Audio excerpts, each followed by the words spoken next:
गाजीपुर से समाजवादी पार्टी के सांसद अफजाल अंसारी अक्सर अपने बयानों को लेकर सुर्खियों में रहते हैं। हाल में उनका एक और बड़ा बयान सामने आया है। ये बयान उत्तर प्रदेश के साबिक मंत्री कैलाश यादव की 10वीं बरसी पर रखे गए प्रोग्राम के दौरान सामने आया, जहां कई सियासी नेताओं की मौजूदगी में उन्होंने अपनी बात रखी।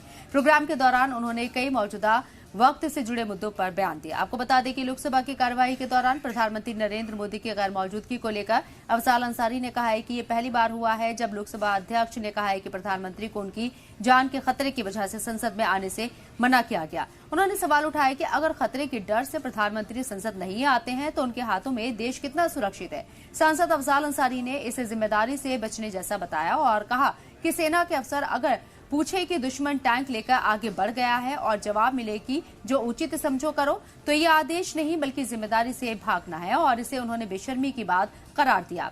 वहीं आरएसएस चीफ मोहन भागवत पर भी अफजाल अंसारी ने तंज कसते हुए कहा है कि मोहन भागवत एक ही वक्त में डॉक्टर, वैज्ञानिक और दार्शनिक है।